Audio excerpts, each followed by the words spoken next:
And hello, everybody. Welcome back to an episode of My Isolation podcast.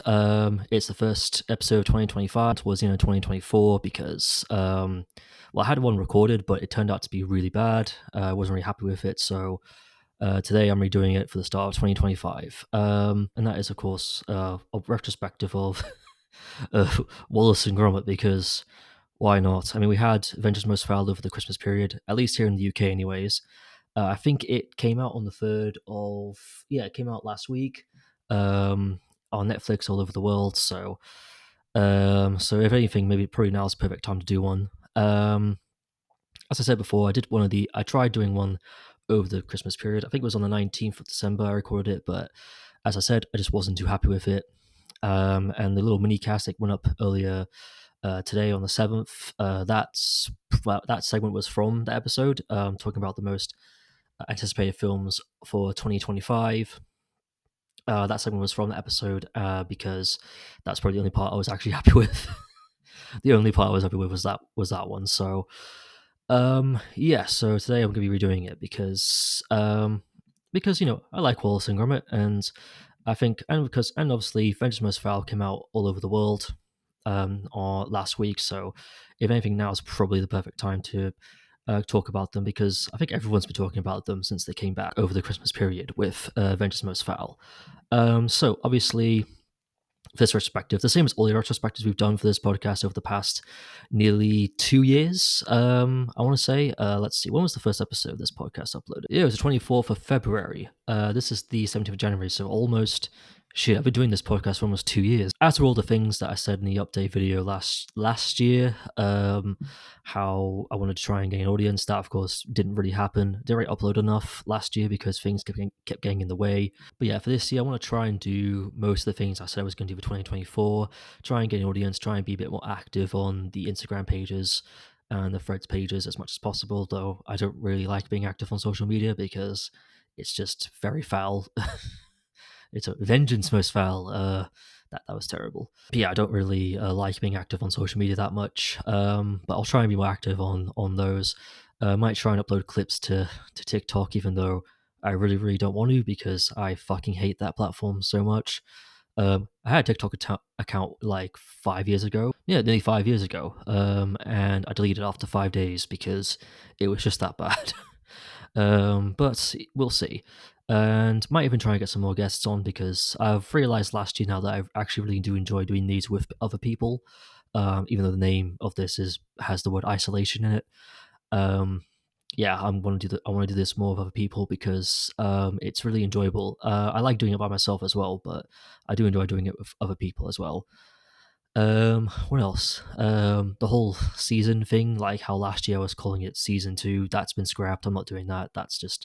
That's way too cringe. I don't think podcasts don't need seasons. Like the podcasts, man, they don't need seasons. Who gives a shit? And yeah, so that's pretty much everything that's happening this year. So let's just quickly dive right into the subject matter, which is of course Wallace and Gromit, the plasticine man and dog from Aardman Studios that everyone, I think if you live anywhere in the world, you know who these guys are. It doesn't have to be just the UK.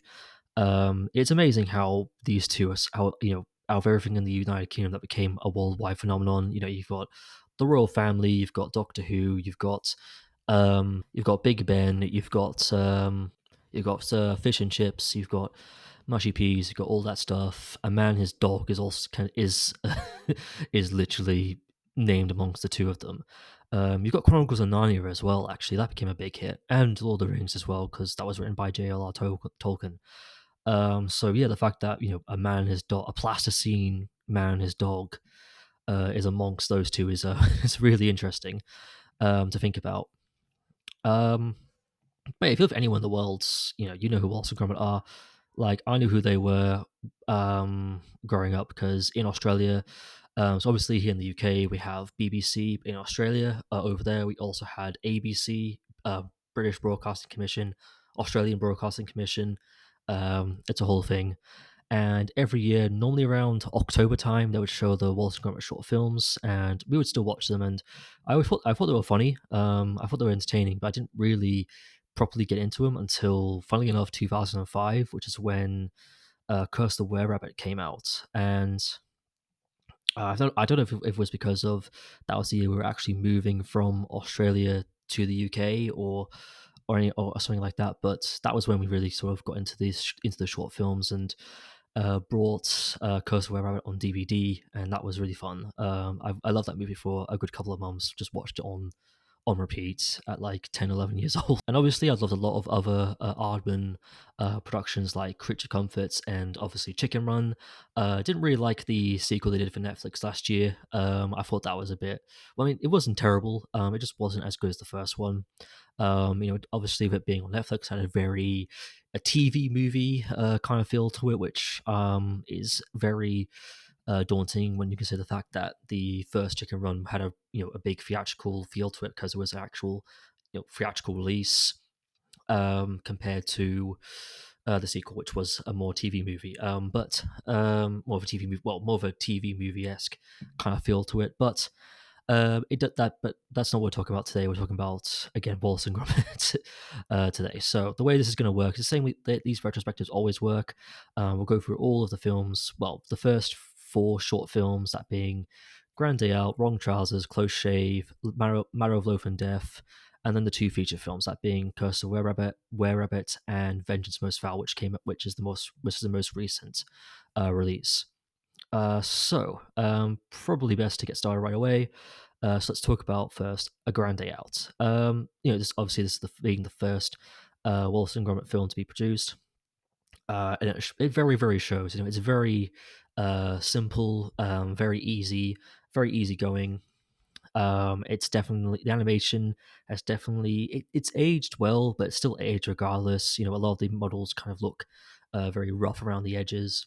And I love that to do with the fact that this was a student film. Originally, this was supposed to be Nick Park's final major project for the National Film and Television School. Aardman came along and actually helped him finish it, because it was obviously he was a one man. It was made by him and him only. He was doing it all on his own. They came in, they gave him a job at Aardman, and then he went on to make passion projects that he loved, and it all started with this film, A Grand Day Out. It's very easy, it's very simple, but it is also very sweet, and it does work well with the half an hour format. And I think with this being a student film, it's always better to go kind of easy and simple rather than going big and complicated. Like you see a lot of student films that try that and then they kind of just fall flat. But yeah, the plot being simple and sweet, but but it does work as well because obviously it runs on a lot of cartoon logic. To be fair, all the films run on cartoon logic. I mean, it's about a man who builds a fucking rocket in his basement in like one like short evening. I don't even know how long it takes him to build it. Probably at least an hour, I want to say.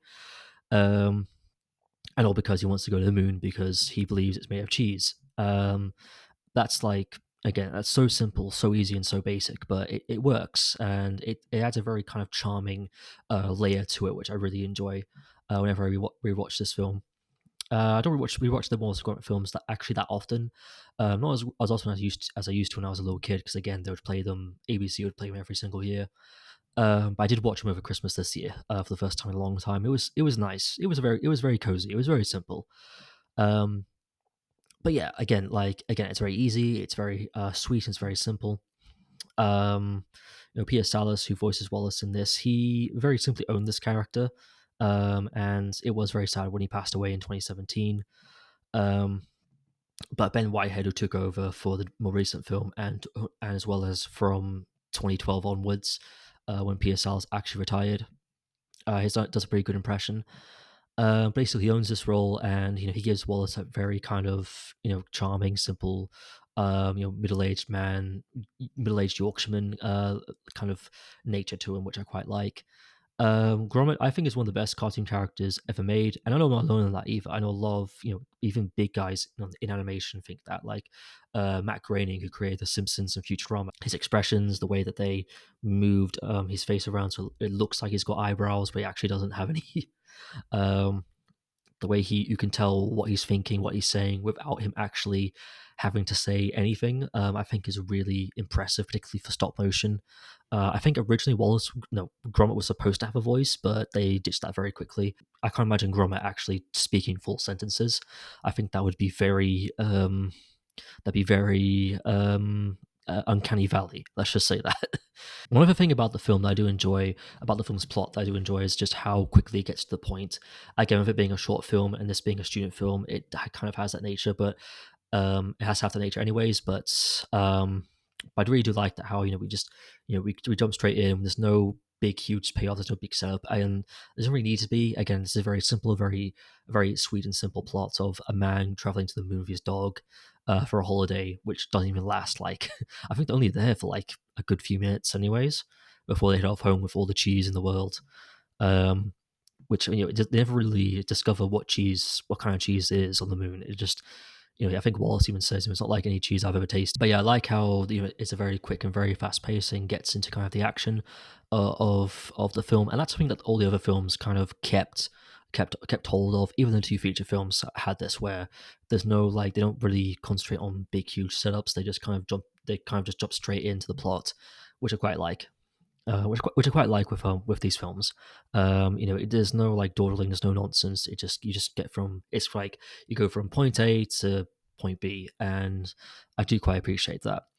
The only two downsides with this film, like I said before, the animation, of course, this being the first one, you can really, really tell because the animation looks really fucking rough. It's still good, but even by student film standards, this is still really impressive. Um, but it is you can't even. But I don't think anyone can really deny that this definitely looks really rough. Wallace's model looks a bit uncanny valley-ish, and it just looks a little bit rough. It just looks a little bit rough. That's all. Like it's not anything to write home about and stuff. It still looks decent enough for a student film and for a short film, but it definitely again very rough around the edges. But this being the first proper go at it, I think you can kind of give him come a little bit of slack for that. And the villain, if you can even call him a villain, the weird robot that they find on the moon, isn't the best villain in the world. He's not the worst villain in the world. I'd probably argue that Victor from Curse of the Were Rabbit is definitely the worst, but we'll get to that when we get to that. He's kind of interesting, like how he wants to go skiing. That's kind of his big motivation. That he wants to go to Earth so he can ski. It's very simple, very easy motivation, which suits the plot really well. It's not just I don't know. There's nothing. I just don't know how I feel about him. I remember being slightly scared of him when I was a kid, um, because you have this weird robot chasing after you and wanting to whack you on the head with a bat for taking his cheese, taking his moon cheese.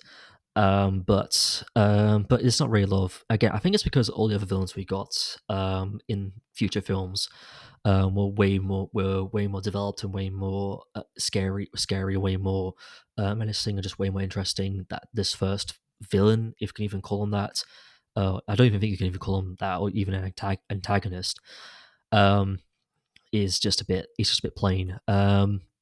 But again, like it's not like a deal breaker. This was their first go at doing it, and yeah, it was just their first go at doing it, and it's not really it's not a big deal breaker for me personally. Whenever I do rewatch this film, so overall, it's A Grand Day Out is a good starting point for the franchise.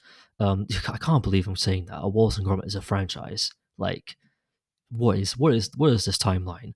I know it's been a franchise for a while, but still, I don't think I've ever thought of them as a franchise. That just what the fuck kind of timeline is this? What is this? Um, but yeah, for their first go, it was fine. I wouldn't say it's a great point to start with. Maybe check it out if you're curious, where it all began. But it's not like necessary. Like if you want to start, I mean, none of the Wallace and Gromit films are necessary. You can start with either one of them, to be fair. But I wouldn't necessarily start with this one. Maybe like again, if you're curious, check it out. But um, yeah, if you're curious, check it out. But I wouldn't like go out of your way to go see it. I wouldn't like buy a TV license to watch it on an iPlayer. Um, and yeah, so the next film though, I would definitely recommend watching because the next film is The Wrong Trousers. This came out, I think, 3 years after Grand Day Out.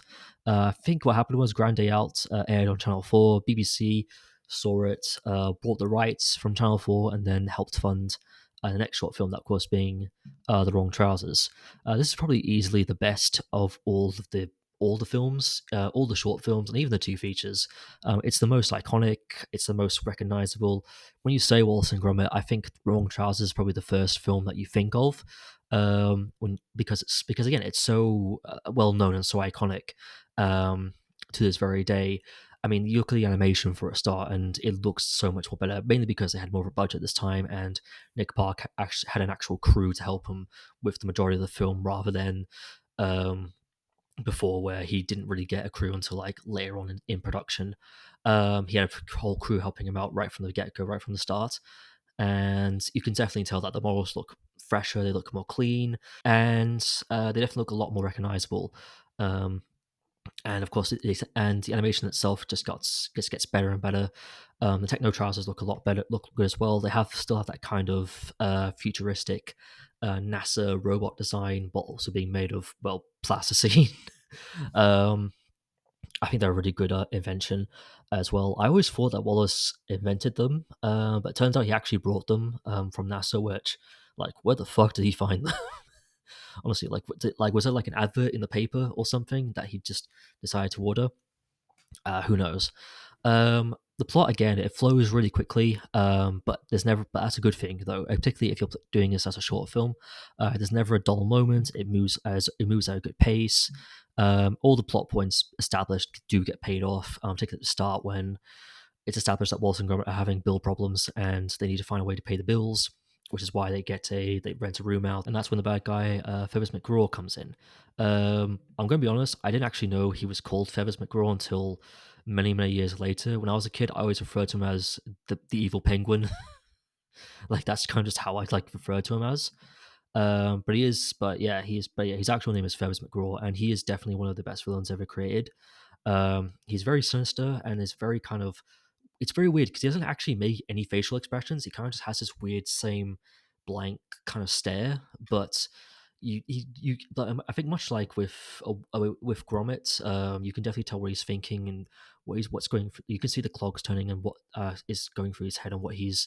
You can tell what he's saying without him actually saying it. And what's even more impressive is the fact that, again, he makes barely any facial expressions. With Gromit, he's making facial expressions left, right, and center because they technically gave him quote unquote eyebrows. But Feathers doesn't have any eyebrows. But again, you can still tell what he's saying. It's kind of like, it's like a weird kind of mime trick kind of thing that he did with it, which I really do appreciate. I think he's definitely a really good villain. He's definitely a very sinister villain. The fact that he has a fucking gun in this film is impressive. But even so, I still think that it's still, he's still a good villain. Um, definitely very funny villain as well. And there's definitely a lot of great emotional moments in there too. A lot more than a Grande Out, because again, this was given more of a budget. They're able to kind of expand it a little bit more. Having it where Gromit starts to feel a bit left out. He starts to feel a bit pushed aside, because that's kind of what Feathers' plan is, to kind of push Gromit out so he can't interfere with his plan. It does help create a good emotional dynamic between the two of them, and kind of understanding that, deep down inside, Gromit will always love Wallace, and Wallace always loves Gromit. But it is a very sad thing to see, particularly when he's got tears in his eyes and he's in his kennel and he looks at the picture. It's very, like, it's just very emotional. It hits the feels. It hits you right in the feels. I've not heard anyone say the feels in a long time. But it really does hit you right in the feels. The gags are really good and really funny in this, again, because they had more of a story this time around. They're able to play around with with any kind of gag you could see, where it's like a background gag, like text on a wall, or text on like a box or something, or a box logo, and or something like that, or a manual that someone's reading, or something in the newspaper.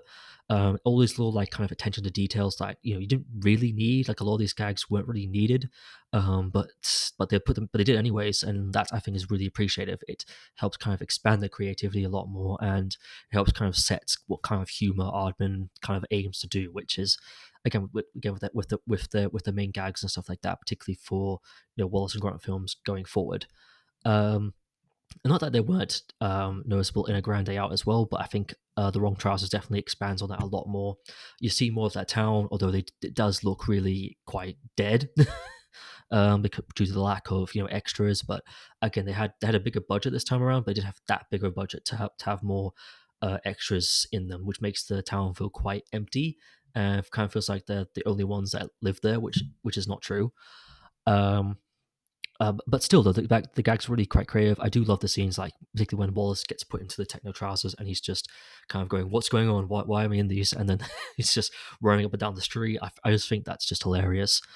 Um, and then when he finds, and then the whole thing with Ferris McGraw having the glove on his head to make him disguise like a chicken, and then it's not until he takes it off that Wallace is like, "Oh, it's you," even though it's like you know who he is. Again, I think like it's not really a big mystery who he is. They don't really play into the mystery of him being the bad guy. You kind of get that right away when you first see him. But I like the kind of commitment that the characters in the film don't know that, but the audience do. We're kind of watching them figure it out, which I think is really really interesting and really fun. Um, the chase scene at the end, particularly when it's in the house on the train, is really really good. It's a reason why to this day, animation historians, and animation like gurus and experts, and even people who work in the field, like again Matt Groening and people at Disney and stuff. There's a reason why even to this day they still don't know how it was done. Like no one can figure out how this train sequence was actually done, because it's you look at it and you just think, how was that finished? How like the train's just rolling around. Wallace and Gromit are kind of trying really hard to catch this evil penguin, particularly the bit with the table when they go underneath the table, and they're kind of swearing left and right to avoid the chair legs. Again, it's a really really good scene, and it's really impactful. It's really fast paced, and how did they do that chase sequence, man? Like it's kind of messes with your brain a little bit, but in a good way. In a good way. I find in a good way. I think it's in a good way. um, and yeah, overall, Wrong Trousers is a really good entry. Again, it's really enjoyable. It's really funny, and again, the action sequences, particularly at the end, is really good. When Feathers breaks into the museum to steal the blue diamond, like that's actually a really good sequence too. Particularly with the whole kind of you really do feel kind of because obviously he's sweating a lot in that, and you really do feel that when he's trying really hard to not set off the alarms, and he ends up doing it anyways. Um, yeah, he ends up doing it anyways, um, and yeah, but that's still a really good sequence too. All these sequences in this film is good. Well, every sequence in this film is good. Every scene in this film is good. All the gizmos and gadgets that Wallace has around his house, particularly when he's like, "Oh, Gromit, let me send me down for my breakfast," and then Gromit just does it. And he's like, "Oh no, steady on!" Ah! And it's like, I don't know. I just love it. I just think it's really, I just think it's really funny, and I think it's really good, and all that stuff. And again, everything kind of comes together at the end. It's just a really good film, and it's a really good film. It's not very long, and all these films are on iPlayer now, so just go watch all of them on iPlayer if you got a TV license, because they are worth your time. And again, like particularly if you watch all the short films in a row, you're probably not even going to waste like maybe like an hour and a half if you binge all of them at once. Again, Wrong Charles is definitely worth a good viewing if you've not seen it before. And if you have seen it before, go watch it again. It's really good. Just go watch it again. And then watch it again and again and again and again. Basically, just watch it 5 times over, and you'll be fine. And then after that, I believe was it 1995? Hang on.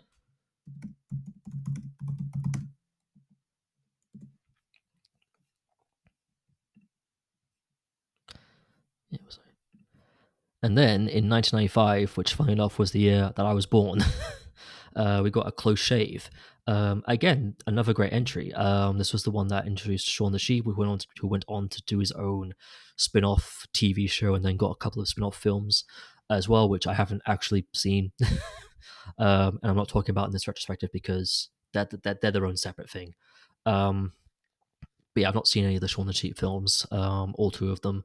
I probably should do, because I'm pretty sure they're probably really good films. I will when I get round to them, but for now we're talking about Wallace and Gromit. But yeah, Sean's a really good character. He's a very innocent kind of, very cute kind of character too. You really do feel, particularly when the starts when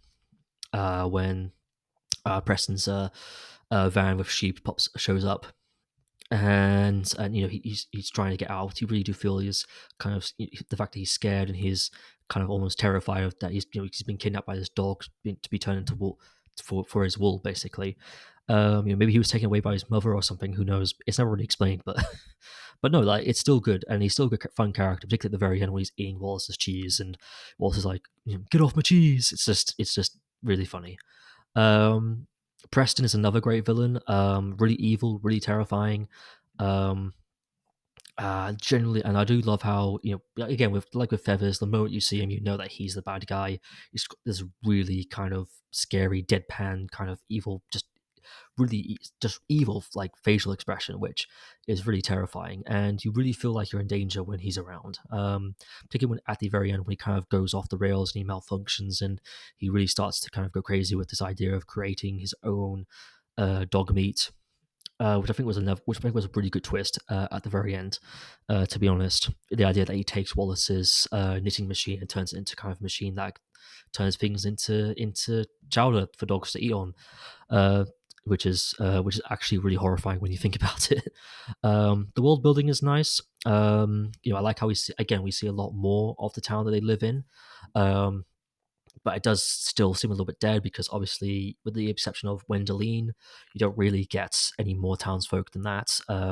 And It does need to be a little bit more populated. Where's everyone? Where's everyone? I get that it's for budgetary reasons.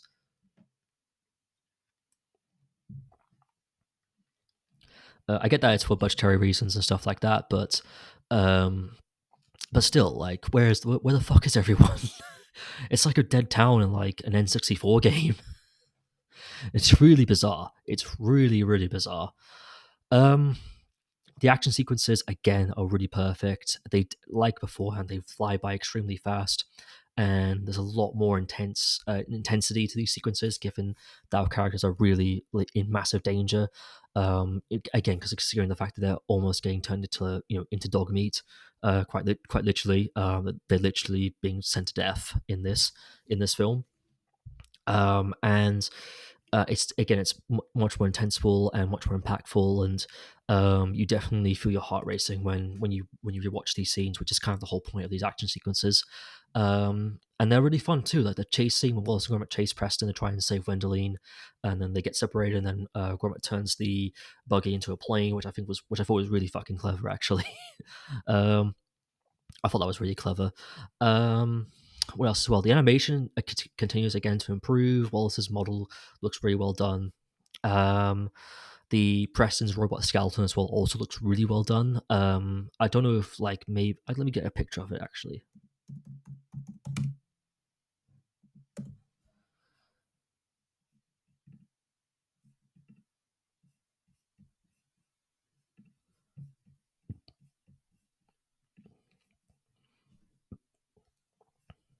Yeah, I can't really tell if it was made out of his robot skeleton was made out of plasticine, or if it was just the skin that goes over it that was made out of plasticine. Because if it was made out of plasticine, that's pretty good. That's pretty good techniques. That I rate that. Um, I mean, it probably was made out of plasticine, but still. Um, Wendelin is also a really good love interest for Wallace. This being the first time that they've done that. Again, she's quite like his equal. Her dad was an inventor, so he kind of reminds her a lot of him. And it is really heartbreaking at the end when they kind of part ways because she doesn't like cheese. And he kind of just says, "Not even Wednesday Dale. What's wrong with Wednesday Dale?" It's very cute and it's very kind of but it did start kind of a trend with the next three films where Wallace got a love interest in each film, which by the time you get to Marrow, Loaf and Death, it does start to get a bit boring after a while, seeing him kind of fall in love and then that love kind of goes sour in a way. But no, I enjoyed Wendel's character. I think the chemistry that her and Wallace had was really lovely and really sweet. Her voice actress, uh, Annie Reed, I think that's her name. Um, let's see, Anne Reed, I think that's her name. She did a really good job voicing Wendelin, giving this kind of this sweet kind of innocence to this character, and you definitely understand why Wallace would kind of fall for a woman like this. And and again, it's just a really sweet romance, and it's just they've got a lot of great chemistry. It's really nice to see. Um, the gags again are really funny. Again, it's like I think it's a lot of more background kind of gags that kind of get me every time you watch it, and it's weird because you kind of like you learn something new every time you rewatch these films. Like you notice maybe like a gag that you didn't notice the first time round, but even the gags that you do see in front of you are still really funny. Like when Wallace gets his breakfast, but then his porridge machine malfunctions because Sean's chipped on the wires. Um, the scene where Wallace doesn't actually notice Sean when he's using him as a footrest because Sean's actually eating the real footrest. I thought was really funny. Um, all the whole kind of thing he uses to get ready for the wash and go sequence all these gadgets, and then you just have Wallace just walking through, rolling his eyes, being like, "You don't have to go through all that. You just put on an extra pair of clothes, and that's it." um, again, I like how with Wallace's inventions, he makes them to try and make his life easier, but in reality, it's not like worth it. Which is kind of the whole point of his character. Um, they also there was also a little bit of foreshadowing in this because there's a character in A Marrow Loaf and Death called Baker Bob who gets killed at the start of A Marrow Loaf and Death. He gets killed at the very start, and he appears on a billboard in this film, which I thought was really cool. And I saw a bit of foreshadowing there, regardless if it was actually intentional or not. But overall, this was another great entry in the series. I know I'm not really going to much detail of these films, but I feel like but I don't know. I feel like particularly the short films because they're very short. Like there's again, well, yeah, they're short films. Of course, they're going to be short. Um, there's not really a lot to kind of pick apart and stuff like that. But again, they're still really good films. And this one's no exception. This one's a really good film that I think people should definitely check out. Again, all of these are on iPlayer. You should go watch them as soon as possible. I don't think they're going to get removed anytime soon. Well, hopefully not. But still, yeah, go watch them while you still got the chance. And if not, just buy them on DVD or something. Like there's multiple DVDs, copies of these out there. Go buy them on VHS as well if you want. Like I'm sure you can find one on eBay for like £2. If anything. I think so. Hopefully. Um, yeah, it's another great entry that I think is worth checking out. And then in 2005, we go on to the big one, The Curse of the Were Rabbit, the first feature film, and it really, really shows that this is the first feature film. Everything is, they've got a bigger budget, bigger sets, way more extras now. The town actually feels populated this time, rather than just dead. Um, they've got a ton of different voice actors involved in this film, and it was made in partnership with DreamWorks. Unfortunately, this was kind of the film that ruined Armin's partnership with DreamWorks in a way because, well, I mean, it wasn't really Armin's fault. We'll get into that a little bit later on. The film is very good as well.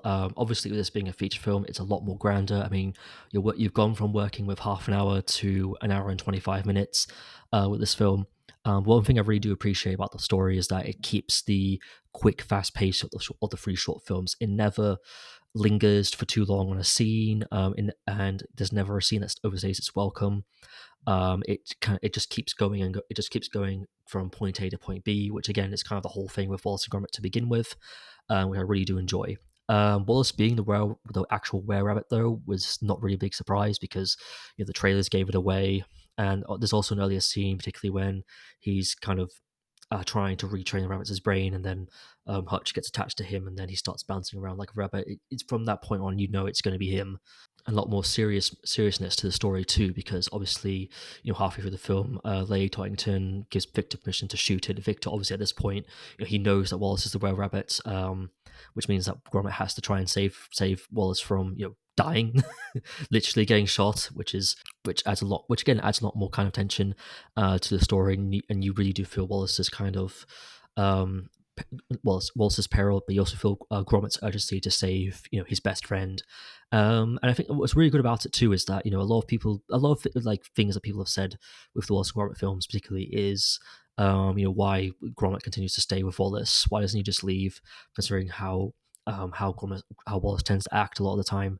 And I think this film and also Vengence Most Foul as well kind of showcases why that's the case, because at the end of the day these two, they need each other, they do love each other. um in a way. And what I like about that dynamic is, where in real life it'd be the man getting pissed off at the dog, it's the dog constantly getting pissed off at the owner, which I always quite like that kind of reversal of the dynamic. But yeah, you definitely get why. Which is why when the scene when Wallace does end up dying, briefly dying at the end, when he saves Gromit's plane from crashing, and then he turns back into himself, and it really does tug your heartstrings a little bit. The music and everything really helps play into that, and it really. And again, it does really tug your heartstrings. But it kind of showcases that these two really do kind of actually need each other. And I don't think they can really live like one can't live without the other um, mentality, which you really do get in this film and in Vengence Most Fowel as well. I do think. Um, Speaking of the music, Hans Zimmer did a really good job with the music. I actually had no idea he did the music until when I rewatched this film over Christmas and saw his name in the credits. And I was like, of course, why? Of course, his music's great. It's Hans fucking Zimmer. He composed this. Like, he's one of the best composers. He did Lion King, for fuck's sake. Like, of course, he did a good job with this. What else as well? Lady Torrington was a decent enough character, very likable. Didn't do too much for the plot. I mean, yeah, she gets kidnapped by the were rabbit and she helps try protecting them and stuff. But I don't know. She didn't really do a lot. And again, this is the second love interest in a row, and by this point, it was already kind of starting to get a bit tiring. Seeing him fall in love with someone and it just not working out. Although it doesn't really make any sense in this film because she admits to having feelings for him in this film, but then doesn't get with him in the end. Or maybe he doesn't decide. He decides to not get with her in the end, which is weird because he considers her a really good client for them to have for their business of catching rabbits and giving them a home. Um, but again, not like a terrible character by any means necessary. And Helen Bonham Carter does a good job voicing her with the posh accent and everything like that. But not like she's not gonna like make. She doesn't really make a great impact like Wendeline did in A Close Shave. Victor, the villain of the film, not the best. In fact, he's probably the weakest villain in this whole series. The bloody robot in A Grande Out was a better villain than he was. If I'm being completely honest with you, he just lacked that kind of menace of, Feathers or Preston or even Paella in the next film. He lacked that kind of menace, that kind of scary urgency where you have to get the fuck away from him. And they try giving him that, but I'm not too sure what's wrong. And maybe he's just kind of just a stuck up aristocrat. Um, he just comes on again, he's just a stuck up rich guy. And that's literally what it is. And yeah, he's a hunter too and stuff. And don't get me wrong, like you dislike him as a character, particularly when he's chasing after Wallace to try and shoot him and stuff like that. Like you dislike him as a character, but he doesn't have that same villainous edge that again Feathers, Preston, even Paella had in the previous films. I mean, the bloody robot in Grande Out had a much more villainous edge to him than this guy. This guy is just a rich guy, and that's not a bad thing. Like it's a good idea. Like the rich versus him being the rich guy and Wallace being the working class man. Rich versus working class. That's kind of a good idea. And also having him and Philip kind of be like a good kind of contrast to Wallace and Gromit, where Wallace and Gromit are the good guys, him and Philip are the bad guys, and stuff like that. But it's just he's lacking those elements to make him again. He's lacking that kind of villainous edge that all the other previous villains had in the other films. The gags are really great as well. With this being a longer runtime, they really do take advantage of the gags in this film. There's so many good jokes. Like again during the final sequence. Like when Gromit gets the plane, is flying around having kind of like a dog, kind of like a dog match basically with Philip, and then the plane kind of stops, and then Philip has to get his little purse out to get like a 50p coin so they can like continue doing it, and then or how again earlier on when when that guy's blowing up the inflatable bouncy Torrington Hall castle thing, and then Philip just bites into it, and the guy's amongst all this kind of chaos, the guy is still doing his job. He's just getting on with it, which I quite like. Quite like the kind of austerity about the vegetable competition, because if you've lived in the UK like I have, like for a fact that would happen in real life. Like I know that sounds really weird, but trust me, people in the UK will get kind of obsessed with anything. especially if their kind of traditions get taken away from them or anything like that. It's definitely a funny gag, particularly considering the fact that it is just a virtual competition, like it's not life or death, um, but still, like laughing is very funny, particularly or when um the rabbit has Lane Torrington, and he kind of just jumps in the air and he goes all kind of King Kong for some reason. What else as well? During the church, when that woman grabs the police officer, PC, is it Macintosh? Yeah, when she grabs PC Macintosh, he's like, "We live for that competition.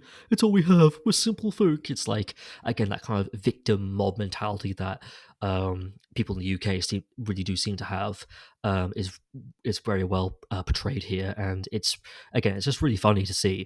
But again, again, like I said, they take really good advantage of all the kind of jokes they can have with this film, considering with its longer runtime.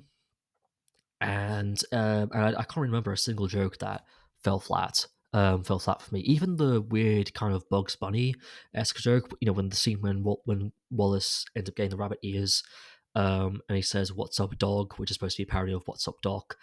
Even that was funny. Like, even that was really even I thought that was really funny.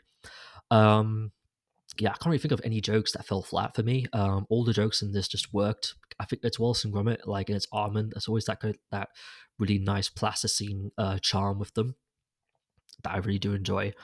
Um, and yeah, and it is really sad that this was kind of the end of the deal between Aardman and DreamWorks. And don't get me wrong, like it's just typical business.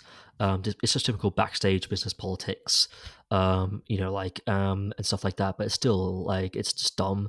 Particularly the changes they wanted him to make for this film. Like I think at one point they wanted him to recast Peter Sallis with somebody more famous like Hugh Grant or something like that, which is actually the reason why Nick Park cast Helen Bonham Carter and Ray Fiennes as love interest in the villain, because he wanted that was kind of like his compromise, where he was like, "Look, I'm not replacing Peter, but I'll get these two big names instead." As kind of like a little compromise. He had to change some words around to fit a more American audience, which is ridiculous in my opinion. I don't understand why you'd have to do that. Like, we don't, Americans don't go around changing words in their films to cater to British and or even Australian audiences. So why do we have to keep doing it for them? Like, I just don't understand. Yeah, they wanted Wallace's car to be more trendier, which doesn't make any other sense because they said that. I think they complained about being too old-fashioned, and that's kind of the point of the film. Like, that's kind of the whole point. Why he is an old-fashioned guy. Why would Wallace have a trendy car? Like, that doesn't make any sense. Um, and the whole reason for why like they cancelled it was due to that being, of course, due to I've flushed away not being a box office hit, and also because the DVD market apparently didn't do very well in America anyway. Even though it grossed 192 million against a budget of only 30 million, and so it did well at box office. I don't really, again, I don't know, maybe it just reeks so much of Bardman selling DreamWorks, "No, we're not doing this. We're doing our own thing. We're doing what we've always done." And Jeffrey Katzenberg just not liking that, and decided, "Yeah, I'm just going to tear up this agreement," and that's it. And again, it's really sad, but that's just typical business politics at the end of the day. And it is sad, and it is sad that it kind of led to us not getting another feature film from these two until again now, almost 19 years later. Because this film came out in 2005. Yeah, almost 19. Oh yeah, 19 years later. Like literally 19. Like absolutely shocking. Absolutely shocking. But end of the day, Curse of Were is still a really good film. I highly recommend you check it out. It's generally a really good film. Just a fun movie that anyone can enjoy. It's got some great moments, great gags. It is just terrific, and I generally believe people should check it out. Um, and then after that, in 2008, so 3 years later, we got another short film, that of course being A Marrow Loaf and Death. It's a nice return to the format of them being in a shorter time frame. This, of course, being the last short film P.S. Alice did before he retired in 2010. And he does a really good performance as well. Paella is a really good villain. I like how she's kind of like this weird serial killer You really do get the sense that Wallace is actually in general danger in this film.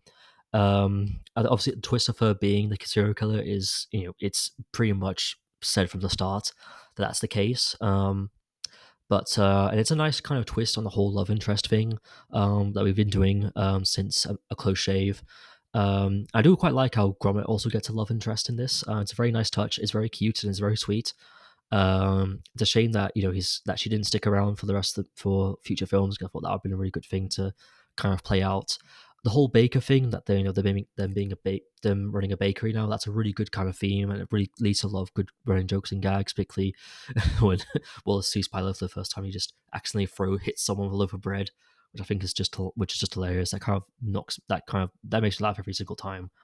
To be honest. Um, I do get like you seeing him fall for her and get engaged to her and stuff. You really do see just how much of a danger he is, and how Wallace, how Gromit has to get him out of it, particularly when she pretends that Gromit bit her, and he kind of chains him up to wash dishes. Um, and then obviously he sees him like about to fall off these cogs, and obviously gets saved at the last minute by someone else. Um, but the final action sequence with the bomb, I think, is really great. Again, a lot of great humor, and it just moves from point A to point B really quickly, which is what I really enjoy about it. Um, Particularly when Wallace ends up having the bomb in his trousers, which I think is just hilarious. Like when he's running around, he's like, "There's a bomb in my pants," and it's like, just take it out, like. But no, it is still really good. And it's a nice kind of emotional moment at the end, particularly when Gromit's reunited with his love interest, and which I think she's called Fluffles, if I remember correctly. Yeah, she is. Yeah, when he's reunited with Fluffles, and she becomes part of their little kind of family. It is sad that again she didn't show up in Vengence Most Foul, but I don't think Wallace and Gromit and Fluffles would have rolled off the tongue a little bit better. And also, I don't know what else you could have done with her in a second outing. To be fair, but overall, again, like A Matter of Loaf and Death was a great return to form for them, for Rodman and for Wallace and Gromit, and particularly for the half-hour format as well. Unfortunately, this was kind of the last film featuring them for another 16 years. I don't know what happened. Like, they just kind of stopped making them. But then in 2022, January 2022, actually, it was announced that we were getting another Wallace and Gromit film, and this was going to be a second feature film, that, of course, being the newest film, Vengeance Most Foul. Um, this one, it was so good. I watched it on Christmas Day with my parents because I was home for the holidays, and obviously it's come out in all around the world now on Netflix, because this is part of Aardman's new deal with Netflix, because unfortunately Aardman can't afford to put films in theaters anymore. They just can't. The films don't make a lot of money at the box office, unfortunately, in order for them to do that. I think the last Aardman film that came out in theaters was Farmageddon, a Shaun the Sheep movie, if I'm remembering that correctly. I think that was the last one. That was in 2019. I don't know how much money that made, but clearly it didn't make enough for them to keep releasing them in theaters. And also, as well, the British film and TV industry is just an absolute dire state at the moment that, no wonder they can't get released in theaters. You've got the BBC having to make deals with streamers like Netflix, Amazon, and Disney Plus just to keep their programs alive. Like, because that's just how the film and TV industry really is at the moment. It's such in a dire state at the moment. It's really bad. But it was good to see him again after so long. I really wish this film got a theatrical release, like Curse of the Were Rabbit, but I can see why they moved over to Netflix due to like budgetary reasons and everything like that. Although it does have a very TV movie feel to it, kind of the same as Chicken Run, but even so, it still retains a lot of that Wallace and Gromit familiarity and charm that we're all familiar with. Just good, so good seeing Wallace and Gromit again after like 16 years of not having a film, and 19 years after not having a feature film, because that's just how burnt out Nick Park was when he did Curse of the Were Rabbit. He didn't want to make another feature film again until years later. Having Feathers back as the villain was a good move. It was nice to see him, and us not having a Wallace Gromit film in 16 years, it's good to have a familiar villain around. But it does kind of create a kind of ripple effect where a lot of plot points from the wrong trousers actually get repeated in this film, like how Wallace and Gromit have bills they gotta pay. Gromit feels like he's being replaced by Norbot in the film. Again, like it's not that necessary. Also, the bills thing doesn't get resolved, unlike in the wrong trousers. Like they don't really. How do they pay the bills off? Again, like I'm not expecting that to be resolved, but still, it's kind of it's just kind of it's just kind of just never really resolved in a way. Obviously, government being replaced by Norbot that is resolved, but the whole bills, them having to pay their bills kind of thing, that's not really resolved this time around. The themes of technology and the dangers of relying too much on it, I think, were really well handled. You can see it with Wallace having, he's relying on his gadgets for so long that he doesn't even know how to use a regular teapot. Literally, he doesn't know how to use a kettle, doesn't know how to use a teapot. He doesn't know how to run a bath for himself, because he's relied so much on these gadgets to do all of these easier, more simple tasks that you can just do yourself. And I think that's sold really well, particularly in this day and age where we've got so much technology to do everything for us now that you do miss kind of the days when people would just do it themselves in a weird way. PC Makaji was a really good character to add to the roster. You really feel her ambition and her drive to be kind of the best police officer she can be. It was also good to see more of PC Albert McIntosh, who was in Curse of the Were-Rabbit and voiced by Peter Kay. Again, I like how they've aged him up a little bit as well, because obviously to show at the time how much time has passed since then, because obviously in Curse of Were-Rabbit his mustache and his hair is all is all black, and then in this film it's all grey, which shows again, and he's facing retirement as well, which is a really nice kind of motivation for him to, it's nice for him. It shows how distracted he is and how he just wants to retire. Like he just wants to get there and retire really well and have a nice kind of soft retirement on his nice little narrowboat, which is a nice goal for him. I think that's a really great retirement plan. To be fair, just chill on a narrowboat for for the rest of your life. Like that's really grand. The one thing in this film that I did not like was Norbot, though. I know he was supposed to be charming. He was just really, really annoying. I could not get into his little kind of character. I hated the little kind of jingle that him and his colleagues sing when they were working. I just found the character really irritating and just really annoying to listen to in certain parts.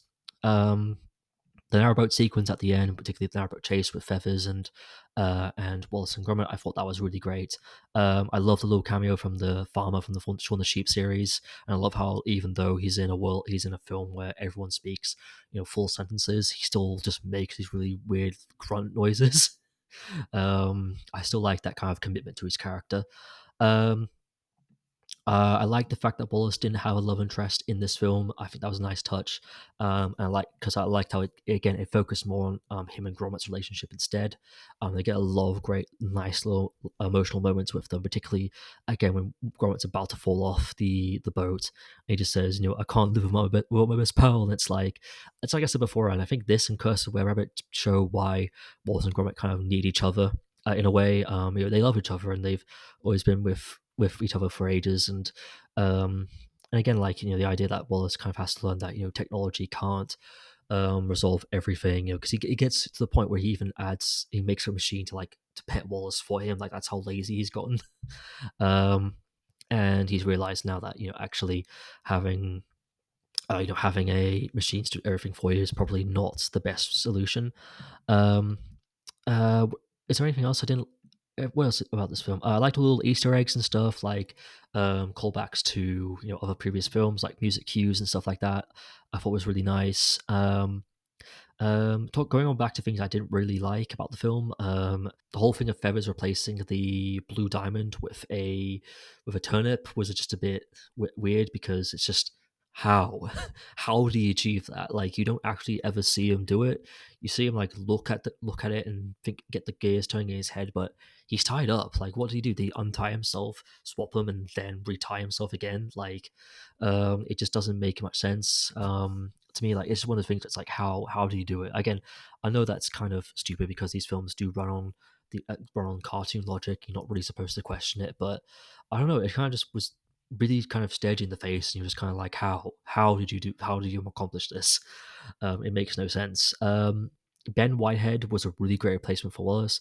He always has been, though. I mean, he actually first voiced Wallace in Curse of the Were Rabbit, believe it or not. I think they needed him to. I think there was a they needed to like to do they did like a voice performance, like a sound effect or something from Wallace, and I think Peter Sellers wasn't available, so they got him to do it so they could loop it or something like that. And that's when they found out he was actually a good replacement for Wallace, so he ended up voicing Wallace in a lot of games and alternative kind of media before he finally took on the role proper for this film. And I think he does a good job with it as well. It's the same thing when any voice actor gets replaced by someone else, and that it pretty much sounds the exact same. There's always gonna be that little tint of like difference.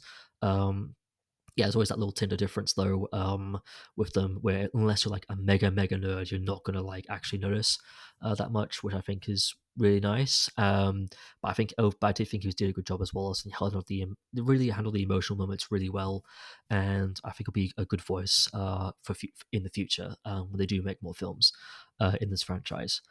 And overall, again, this was a great return. I wish this came out in theaters. I don't understand why Netflix doesn't release films in theaters. I get that that's the whole model and stuff. I get it, but to quote Daniel Craig, their model is fucked.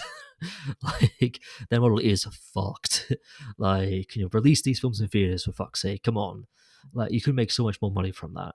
I get that's not their model and stuff. I get that, but I think if anything, these other streaming services that are not Netflix have shown, you have to release your films in theaters first in order to get a good performance on streaming. Like you can't just release, even if the films are doing very well box office wise, it'll still do well on streaming because it had a theatrical release. Why Netflix doesn't do that, I don't know. But again, this was still a great return for Wallace and Gromit, and it was just happy to see him again after 16 years. Whatever the future holds for this franchise, I have no clue. They'll likely maybe do another short film that might come out, I don't know, 3 years later, maybe on Christmas Day. Maybe they'll start doing more feature films with them involved. Maybe we won't get another Wallace and Gromit film for like 16 more years after this. I really hope that's not the case. I don't want to wait another 16 years. I want to see Wallace and Gromit back now. Damn it! I want to see him back again. But who knows what the future of this franchise like holds. And that is it, everyone. That is it for the first episode of 2025. Hopefully this year I can do more of these. That's my main goal, is to do more of this podcast, because last year this podcast really did take a backseat just due to like a lot of not like major personal problems, like little things like maybe mainly moving house and then not having a desk, so having to buy a desk and stuff like that, and having to save money for a desk as well. That's pretty much the gist of it. But hopefully my main goal for this year is to do more of these and hopefully actually gain audience, because that's kind of what I was hoping to do last year but never really did. Again, because I wasn't really doing a lot of these, but hopefully this year I'll do more of these and I'll gain a good audience. And yeah, let's let's do it. 2025 is going to be the year. It's going to be the year. Unless it's not, then 2026 or 2027. Who knows? And that is it, everyone. So thank you so much for tuning in, and I will see you whenever I see you next.